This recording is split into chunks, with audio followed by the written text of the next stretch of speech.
And I post this question on my Facebook page, and I also have asked other people and other practitioners. And in general, people's first answer is no. And if you've been educated in MLD, oftentimes the focus is on the lymph capillaries just up underneath the skin with a light touch modality, which is excellent in facilitating the flow of lymph in the extracellular space to the lymph collectors. We are very fortunate because we are in a time of incredible research technology, and there's more and more and more researchers now that are interested in the lymphatic system since there have been great techniques that have evolved. And I've got news for you guys. There are muscle cells located in the collecting lymphatic vessels, and they are very, very unique. So, it's such a elaborate system, and the structures are so tiny that for many, many years, we really didn't understand how it worked. And I do believe that the people ahead of us, the early 1900s, and some practitioners as far back as the 1800s, really did believe that there was a pumping mechanism within the cells. And intuitively, they were correct. So the reason I bring this up is because everybody knows I'm a bit outside the box when I look at different protocols. I absolutely love everything that I've learned in manual lymphatic drainage. But before I learned manual lymphatic drainage, I always worked a little bit deeper into the abdomen, and I really did get a sense of this contraction and this pumping mechanism that was isolated away from arteries.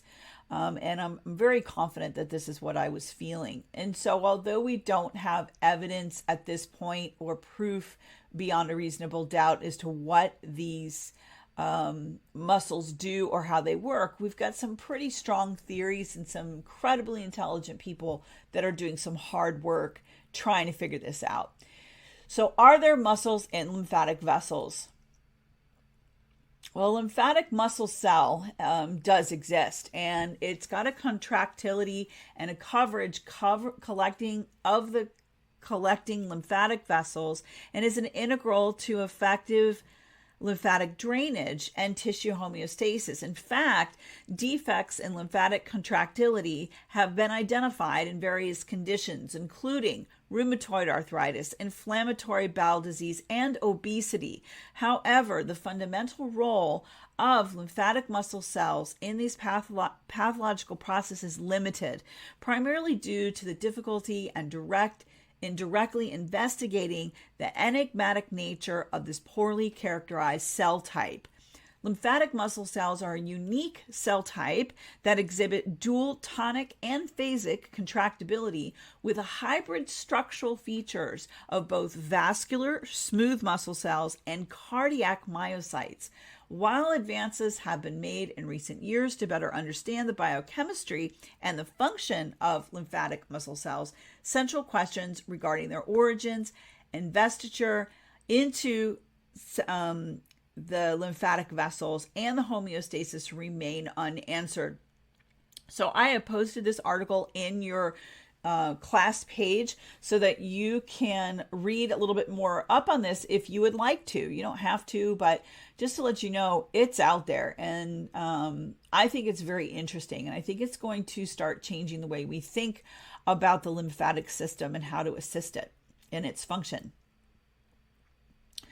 So here's some things that we do know, okay?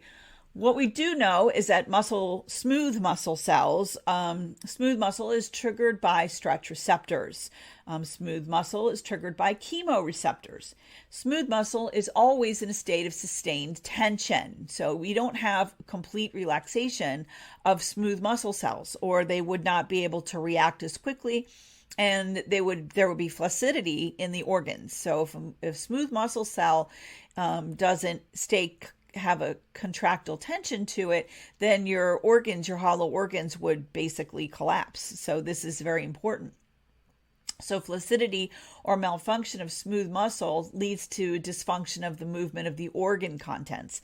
And also the valve dysfunction could lead to backflow. So most hollow organs have valves, and these valves are receptive to the tension within the hollow organ. So the hollow organs we're talking about here are vessels, okay?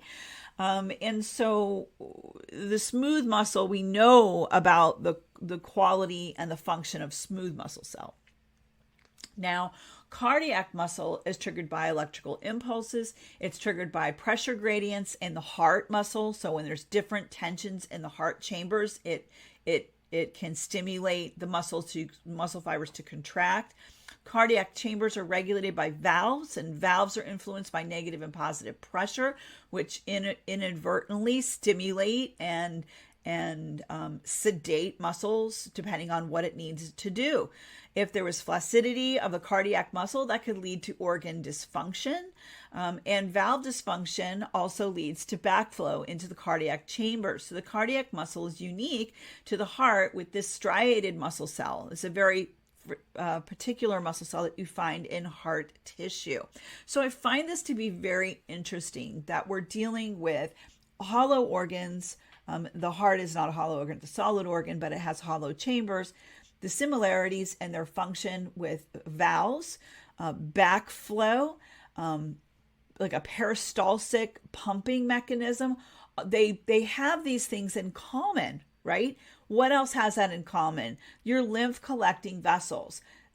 Except now that we've found that the lymphatic muscle cells demonstrate dual functionality in both tonic and phasic contractibility to propel fluid through the lymphatic vasculature. In contrast to other smooth muscle cells that typically exhibit uniform concentric coverage patterns, lymphatic muscle cells have a basket weave investiture with seemingly non-uniform longitudinal arrangement of crossing and interlocking lymphatic muscle cells in multitudes of orientations. This is so interesting.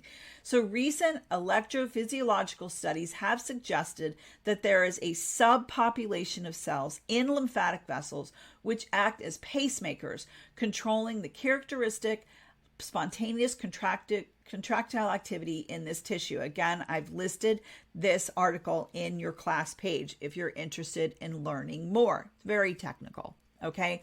But in summary, we have a combination of these two types of cells or cell-like function. It is exclusive to the lymphatic system. This is amazing, guys.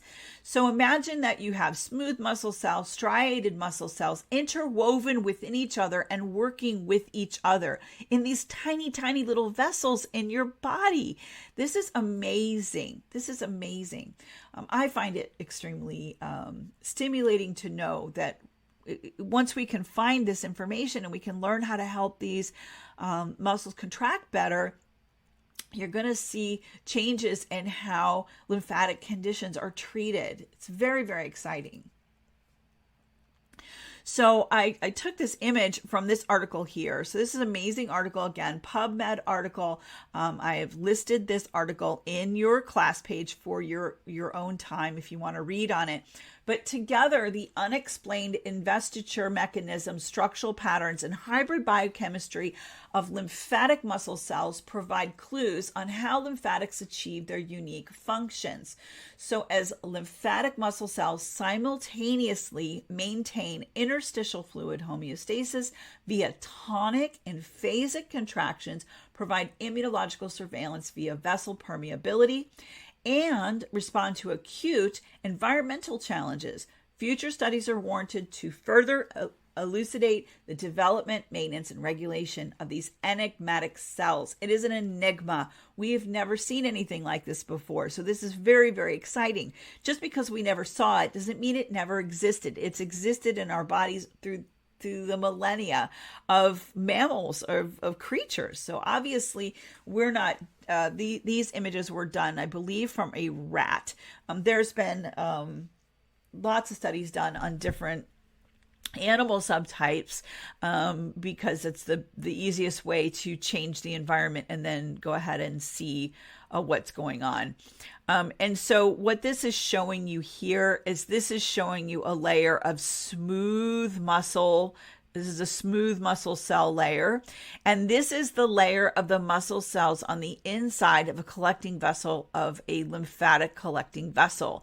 And you can see how these cells are striated. Some of them are smooth. They crisscross their patterns and they actually work together. I think this is amazing. Can you tell I'm excited about it? I'm a bit of a nerd. So what we do not know. So while advances have made in recent years to better understand the biochemistry and function of lymphatic muscle cells, central questions regarding their origins, investiture in central muscle cells, and homeostasis remain unanswered. So there's still a lot that we don't know. And so we don't know with complete certainty that the manual techniques that we're going to learn in this class are affecting the musculature in the vessels.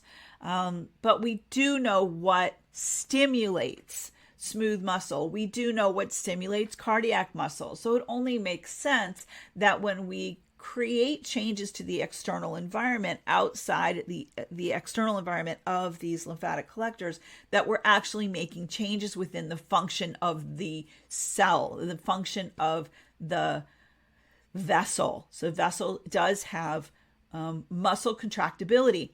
Although these studies delineated the cellular infrastructure necessary for lymphatic muscle cell development, the mechanisms that underlie long-term lymphatic muscle cell maintenance and functional recovery or regeneration following an injury are unknown and constitute a major unmet need. So, getting funding for lymphatic studies is such a challenge. I have been able to sit in on some conferences with some people who have spent years and years and years just getting little grants to study on mice before they can study on humans. And unfortunately, in our world, unless we're researching a drug that's going to make somebody billions of dollars, getting that funding is very difficult. So these people that dedicate their lives to studying the lymphatic system, even when it is for drugs, we're learning more and more about it. And so, lymphatic system is just so big, and it's just amazing the dedication that these people put into it. Overall, the exact mechanisms that mediate lymphatic contractibility and tone are not fully understood and remain an active area of investigation towards strategies to regulate lymphatic function. Love it. Some important information here. So inflammation and immune response. Conditions such as inflammatory bowel disease, irritable bowel syndrome can lead to chronic inflammation, which impairs the function of the lymphatic muscle cells and reduces lymphatic flow, resulting in fluid accumulation. Metabolic syndrome and obesity. So increased abdominal pressure associated with obesity restricts lymphatic flow, alters signaling molecules like leptin, which disrupts calcium signaling, critical for the contractions of pacemaker cells. Hyperglycemia and diabetes, elevated blood sugar levels can compromise microvascular integrity and disrupt ion channels in pacemaker cells, leading to impaired contractions and increased risk of fluid retention and lymphedema. Gut microbiota and lymphatic function. Dysbiosis or an imbalance in gut microbiota can provoke low-grade inflammation that adversely affects immune signaling and lymphatic vessel function, further impairing the activity of these pacemaker cells. So I think this is very interesting. I just wanted to share this with you. I'm going to go ahead and make a video, pop this up on YouTube as well as to my Facebook group, just to get you guys to think that there's a lot of things that we don't know and a lot of things that we don't look into, and we will tap into this in our class.